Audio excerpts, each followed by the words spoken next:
Ay, ay, ay. Wala talagang gulo sa Pilipinas. Walang tigil. No? Meron naman Senate siege. Kawawa talaga ang Pilipino. No? Anyway, pag-usapan natin. Pero ito na muna. Okay? Diyan lang kayo.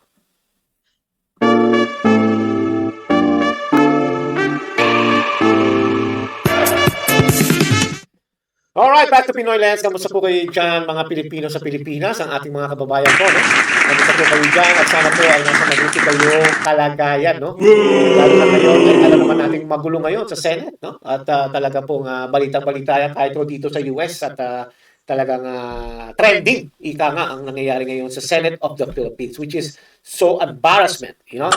No, but what can we do? Ganun talaga at pagka ang pamilyang o ang Pangulong bangag ay talagang wala tayong magagawa at hanggat nandiyan ang bangag ay hindi po magbabago ang Pilipinas. Okay? At bago tayo magpatuloy, gusto ko munang batiin ang ating overseas Filipino workers na nagkatubalian. Sana kayo nasa mabuting kalagayan at ipagdasal po natin ang ating kababayang mga Pilipino sa Pilipinas dahil po sila ay hostage ngayon ng mga hayop sa Kongreso at ang hayop sa Executive. Sa Senate, konti lang. But anyway, just before I start, I just want to say congratulations po, bagong Senate President Pinoy. Kasi nabubulol tayo si Peter Cayetano. Kamusta po kayo, Tiyan? At sa mga majority, ang brave 13 at kung saan panghuli si Senator Bato. No? At siya ang dahilan kaya nagkakagulo rito, kaya ikaw ang sinisisi ko. Biro lang, Senator. Idol kita. But ang akin lang, no, kaya tayo gusto pag-usapan ito, ay marami talaga nag-react na tungkol dito. At siyempre, gusto ko rin naman mag-react dito dahil alam niyo naman ang nangyari sa Senate. Alam mo, first time yan eh. Simula pa nung bata ako hanggang ngayong nagkaedad na, ay talagang unang beses na nangyari yan, eh. No? At ang masakit nito, eh hindi pa naman talaga legit ang attempt nila na hulihin si Senator Bato. Kaya it's really pati na Senate, bastusan na talaga. And remember, ang Senate, ang Congress ay yan na hiwalay sa executive. Pantay-pantay yung mga yan, di ba? Meron tayong 3 branches ng government. Executive, legislative, at judiciary. Diba? Ika nga sabi nga nila, pare-pareho ang power niya yan, parang check and balance yan. Pero sa ginawa ng executive sa Senate, talagang bastusan na talaga. Kasi nga, ang mismong hari nila o sinasabi ng leader ay bangag, ano? Na tinatawag na adik at talagang walang respeto sa batas. Tanong mo kay Tulfo. Yan alam nila kung ano yung bendalo. But anyway, gusto po natin pag-usapan ngayon dito si Senator Bato. No, itong si Senator Bato ay talagang nadali nung siya ay pumunta. And siyempre, at marami nagsasabi na kaya raw nagpunta si Senator Bato para magkaroon ng numbers. It's not about that anymore. No? Kung yun man ang talagang purpose niya, na maybe, siyempre, nag-uusap-usap pa mga yan, no? Ito, baka kaya mong pumunta. Kasi nga, siyempre, ang nangyayari, wala namang ginagawa si Tuta eh. Diba? Wala naman siyang, ano ba nagagawang progress ng Senado, simula ng ano po, hayop na Tito Soto na yan, no? Diba? Yung sa flood control scam nga lang eh. Wala sila nagawa. At gusto pang i-hostage ng hayop ng Ping Lacson na yan na pirmahan na ng ibang senador para maisabit na raw ang report. Hindi pa nga kompleto. Ang dami pa nga gustong tumestigo. Nandiyan ang Brave 80, di ba? Yun yung mga ex-military, di ba? Kung saan ay hinahanapan nila ng butas para kasuhan, lalo na si Trillanes na buang. No? Yung sira ulo na meron doon talagang gapak sa ulo yan, mga parts. May mga doktor na nagsasabi na yan si Trillanes, may topa. No? At ang pangalawa ay si Governor Chavez Singson. Biro mo yan? No? Kaya itong sila Tito Soto, sila Ping Lacson, at yung mga dilawang kumain ng suka at hinimod ng puwet ni Bangag, ay talagang ayaw nilang maituloy na to. Tingnan nyo, sino ba ang pumirma nung report ni Pinky Bading Garcia Lacson? Di ba? Si Virus, si Pagpag Boyakino, si Wow Dagat, di ba? Siyempre, yung dalawang tulpong bendalo na ang kaya lang nilang gawin ay awayin o pagbati ng mag-asawa at may kabit. Di ba? Kasama rin dyan yung bendalo na si Tulfo eh. Di ba? Yung isang tulpo na si Erwin na bumili ng status sa US dito. No, na ngayon ay kakasuhan pa ng US, hindi lang maasikaso dahil siguro dahil nakiusap si Bangag na wag muna dahil senator ko yan at alalay ko yan. Diba? Kaya itong mga tulpo na to, wala to, hanggang ano lang sila, hanggang papansin sa media. No? Naninigaw ng mga gobyerno, ng mga empleyado ng gobyerno, pero look at them now. Tahimik sila sa flood control. No? At sabi nila, walang ebidensya. Kung di ba kayo saksakan, mga bobo kayo, mga tulpo, andyan ang ebidensya, pero hindi nyo ginagawa. Nasa na yung tapang at sinabi nyo na, pag ako naging senador, ilalaba ko kayong mga mahihirap, mga buwaka ng ina nyo. No? But anyway, it's about Bato here at alam naman natin na siya po ay illegally na talagang hinaras ng NBI kung saan siya po ay hinabol doon sa Senate. Which is, unfortunately, dapat nagbigay man lang ng respeto yung mga to. But the thing is, ito pala ay nag-usap na nung umaga pa with Tuta Soto, yung dating SP ngayon, na sinipa dahil sa katangahan, kabobohan, kawalangan at kabaletahan. Di ba? Yan. Ay tinanggal na sa pagiging Senate President, which is, he deserved it because he's a scumbag. Ay nag-usap na pala raw ng 7 o'clock a.m. No? Sabi ng mga careless whisper dito sa atin. No?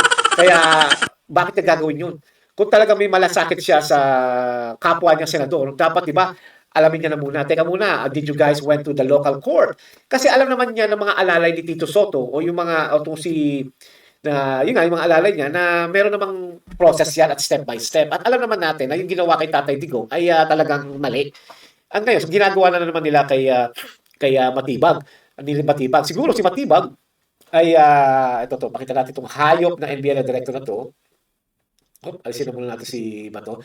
Siguro to si Matibag nagpakita, pa-impress sa presidente, kaya-kaya ko uli niyan, di ba? Or siguro bago siya gawing NBI director, yan ang deal siguro. Parang si Claire Castro, di ba? Sample na si Claire Castro, pagka nung siguro kinukuha yan, can you deliver? Yes, I will deliver like what, di ba? Oh. Can you ruin Duterte? Di ba? Pwede mo ba sila siraan araw-araw for the rest of your life? Kailangan laging Duterte. Ikisilip palagi. Siguro si Matibag, dating bata ni Duterte pala yan, nagsabi na rin, kaya ko ulihin niya. Kita mo ngayon yung mga nangyayari ngayon sa news. Sabi niya, hinihintay niya lang daw yung baba ng DOJ at para hulihin daw si Vice President Sara. Di ba?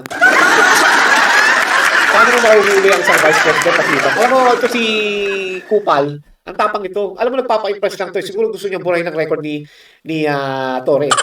No, siguro sabi nitong hayop na to na kung si Torre gumawa ng illegal, kaya kong gawin doble yan, sir. No? Kaya nagpapapansin to, nagpapa-impress. Basto, sinungaling, hayop, mayabang.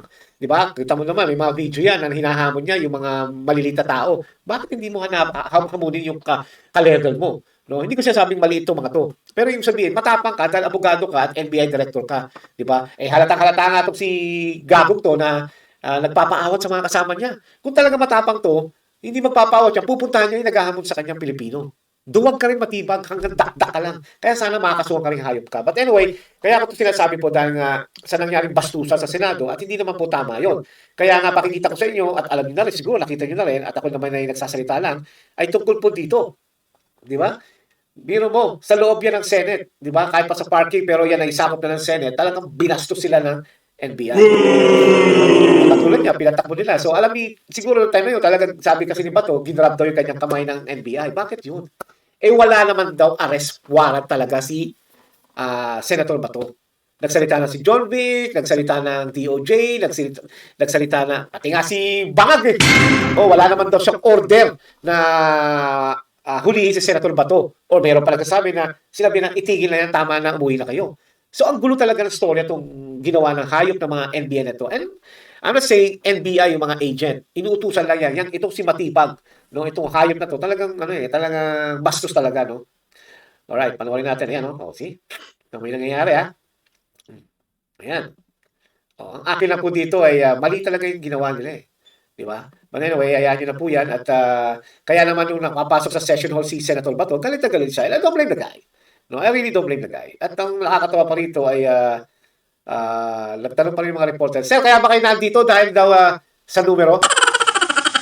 Walang yan talaga. No? Anyway, ganun talaga, pinapolitika lagi ang mga Duterte, ang mga alay ni Duterte. Ganyan talaga. Hanggat nakaupo si Bangag, yan ang mangyayari talaga sa Pilipinas. Here we go. Sir Bato, hi sir. Hi sir, kamusta? Sir, kamusta? Sir, anong nangyari? Ito klaseng gobyerno. Ha? As sitting president, hinaharang hindi papasukin sa sesyon. Kung ako'y absent, hinahanap ako ninyo. Sumusweldo. Hindi. Oo nga naman, no? Yung mga Bangag group of morons, yung mga loyalistang tanga, no? Ay sinasabi nila, nasan si Bato, no? Sayang ang bayad ng tax sa inyo. Yung tax na binabayad namin na pangsweldo, walang ginagawa. Pero hindi nila alam, ito kasi mga loyalistang tanga na to, tsaka yung mga grupong Bangag, ay hindi nila alam ang trabaho talaga ng isang senador. Kahit na konsyal ka lang, o barangay captain, o ano, tuloy ang serbisyo niyan. Dapat itong mga vloggers ni Bangag magpunta sa Senate at alamin kung ang opisina ba ni Senator Bato ay sarado dahil wala siya doon. Di ba? Kaya ganyan katanga ang mga Bangag vloggers at saka yung mga media na yan. na sinasabi, oh, nagbabayad tayo, tapos siya, pasarap lang. Eh, kung di ba naman sa saksakan ng mga tanga, di ba? Siyempre yung tao nagtatago dahil alam niyang illegal ang ginagawa sa kanya, pero wala siyang magawa dahil this is the administration. Di ba? Alam nilang walang fair dito. Pag kontra ka at kampi ka sa Duterte, ay talagang ganyan ang gagawin sa'yo. Itutuloy nila yung mga kaalam nilang pwedeng kasuhan. Di ba? Kaya itong mga hinayupak na to, when it comes to reality o yung talagang totoong or fact, hindi nila pinalalabas. Pinalalabas nila masama sila. Okay? Ako dito. Oh, hinara ko naman yung day. Nirresling ako doon. Sugat-sugat ako. Why are you here, sir? Pasok, this is the Senate.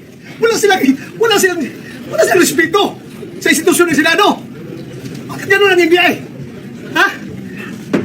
Hinihingal pa Ano eh, no? sir, sa ginawa sa inyo, sir? Pag-usap kami. Ano gagawin namin? But why are you here, sir? Bakit po kayo napapasok today? Ayaw kasi ng Senado sa Republic. Kung hindi ko mapasok, kinahanap niyo ako.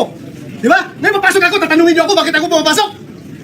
But this, sir, may kinalaman sa pag-user para makabuo ng numbers. Lahat yan, trabaho ng senador.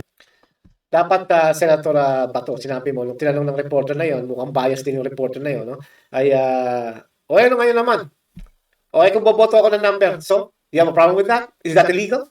Mga ganun dapat, alam mo ngayon, dapat ginagano mo na yung mga reporter na yan. Kasi, you have to think the fact na itong mga mainstream media na to, kung siya may taga-mainstream media, but it sounds like it, ay parang bias talaga. You pay, you good. You don't pay, you're the bad guy. Yan ang mainstream media ngayon. It's okay. Yun. At syempre po, at since hindi naman natapos dyan yung drama, no? O hindi naman sa drama, pero ibig sabihin yung gulo, yung away, ay ito palang dating Sergeant of Arms, siguro siyang head, which is siya nga, bago napalitan siya ni Alpaca ba yun or something, ay talagang dito pala nakita ko sa video na to, may pagkabastos din eh. And ito raw ay taga dati sa aviation or sa Air Force, whatever you call that. I guess because he's already quitting, but the thing is, dapat to kasuhan din. Kasi sa nangyari kay Senator Bato. Hindi ko lang alam kung gagawin nila or pababayaan na lang dahil quit ng araw. But the thing here is, nakipag-coordinate sa NBI. But I guess siguro itong sa Monte na to, baka parang sumunod lang sa gusto ni Tuta Soto. Patuloy natin. Ikaw ang senador, sir. Ako ang Sergeant at Arms. Magpapakamatay ako para hindi ka magalaw dito sa institusyon na ito. Magpapakamatay ako para sa'yo. Pero ano mo sa'yo mo? Bakit mo na nagtara sa Senate para hindi makalabas? Umupo ka na, hindi ka pa gumalaw eh. Saan mo itatara? Hindi ka lang magalaw. Eh, Raj mo eh. Diba? Mag-anak yata yan ni Mike Abe Opinion.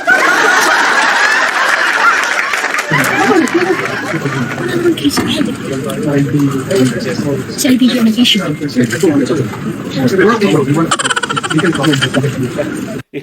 Yung mukha ng hayop na Tito Soto na to, sabi niya, putang ina, ba't kasi nakalusot sa atin yan eh, di ba?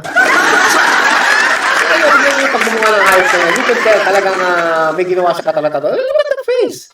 Di ba? Talagang kapal ng mukha na to, matanda na to, putang ina to. Alam mo, talagang mabubwisit ka talaga sa pagbumukha niya eh, no? Alam mo, budol titong hayop na to eh, no? Biro mo, talagang nagustuhan ko yan nung siya tumakbong Vice Mayor ng Quezon City noon, panahon na yun ng mga dilawan, dahil nga akala ko is anti-seizure siya, siya sa drug organization, no? Anti-drug whatever siya, para si Richard Gomez na 20 million naman, hinayupak na yun. Ngayon, kung kailan patanda na, patapos na ang kanyang karera sa politika, eh, makikilala siyang tao na siya isa lamang tanga, tuta, sunod-sunuran, at bitter kaya sa mga Duterte. Kaya itong hayop na to, kayo na bahala niyan. Hindi marami nangyayari po outside factor there. Wala. Para ma-guilty po.